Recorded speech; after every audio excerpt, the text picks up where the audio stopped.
بسم اللہ الرحمن الرحیم۔ ترجمہ سورہ واقعہ۔ جب وہ ہونے والا واقعہ پیش آ جائے گا تو کوئی اس کے وقوع کو جھٹلانے والا نہ ہوگا۔ وہ تہ بالا کر دینے والی آفت ہوگی۔ زمین اس وقت یکبارگی ہلا ڈالی جائے گی اور پہاڑ اس طرح ریزہ ریزہ کر دیے جائیں گے کہ پراکندہ غبار بن کر رہ جائیں گے۔ تم لوگ اس وقت 3 گروہوں میں تقسیم ہو جاؤ گے۔ دائیں بازو والے، سو دائیں بازو والوں کی خوش نصیبی کا کیا کہنا، اور بائیں بازو والے تو بائیں بازو والوں کی بد نصیبی کا کیا ٹھکانا، اور آگے والے تو پھر آگے والے ہی ہیں۔ وہی تو مقرب لوگ ہیں، نعمت بھری جنتوں میں رہیں گے۔ اگلوں میں سے بہت ہوں گے اور پچھلوں میں سے کم۔ مرصع تختوں پر تکیے لگائے آمنے سامنے بیٹھیں گے۔ ان کی مجلسوں میں ابدی لڑکے شراب چشمہ جاری سے لبریز پیالے اور کنٹر اور ساغر لیے دوڑتے پھرتے ہوں گے، جسے پی کر نہ تو ان کا سر چکرائے گا نہ ان کی عقل میں فطور آئے گا۔ اور وہ ان کے سامنے طرح طرح کے لذیذ پھل پیش کریں گے کہ جسے چاہیں چن لیں، اور پرندوں کے گوشت پیش کریں گے، جس پرندے کا چاہیں استعمال کریں، اور ان کے لیے خوبصورت آنکھوں والی حوریں ہوں گی، ایسی حسین جیسے چھپا کر رکھے ہوئے موتی۔ یہ سب کچھ ان اعمال کی جزا کے طور پر انہیں ملے گا جو وہ دنیا میں کرتے رہے تھے۔ وہاں وہ کوئی بیہودہ کلام یا گناہ کی بات نہ سنیں گے، جو بات بھی ہوگی ٹھیک ٹھیک ہوگی۔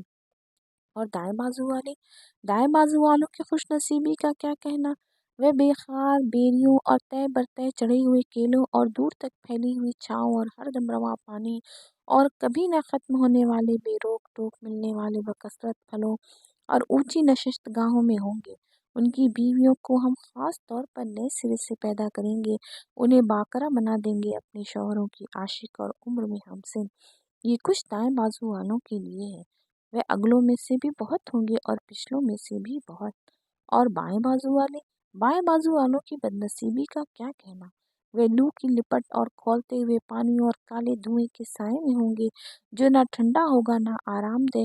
یہ وہ لوگ ہوں گے جو اس انجام کو پہنچنے سے پہلے خوشحال تھے اور گناہ عظیم پر اصرار کرتے تھے، کہتے تھے کیا جب ہم مر کر خاک ہو جائیں گے اور ہڈیوں کا پنجر رہ جائیں گے تو پھر اٹھا کر کھڑے کیے جائیں گے، اور کیا ہمارے باپ دادا بھی اٹھائے جائیں گے جو پہلے گزر چکے؟ اے نبی، ان لوگوں سے کہو یقیناً اگلے اور پچھلے سب ایک دن ضرور جمع کیے جائیں گے جس کا وقت مقرر کیا جا چکا ہے۔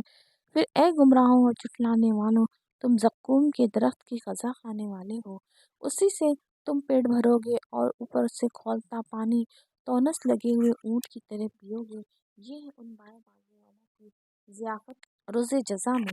ہم نے تمہیں پیدا کیا ہے، پھر کیوں تصدیق نہیں کرتے؟ کبھی تم نے غور کیا ہے یہ جو تم نطفہ ڈالتے ہو اس سے بچہ تم بناتے ہو یا اس کے بنانے والے ہم ہیں؟ ہم نے تمہارے درمیان موت کو تقسیم کیا ہے، ہم اس سے عاجز نہیں ہیں کہ تمہاری شکلیں بدل دیں اور کسی ایسی شکل میں تمہیں پیدا کر دیں جس کو تم نہیں جانتے۔ اپنی پہلی پیدائش کو تو تم جانتے ہی ہو، پھر کیوں سبق نہیں لیتے؟ کبھی تم نے سوچا یہ بیج جو تم بوتے ہو ان سے کھیتیاں تم اگاتے ہو یا ان کے اگانے والے ہم ہیں؟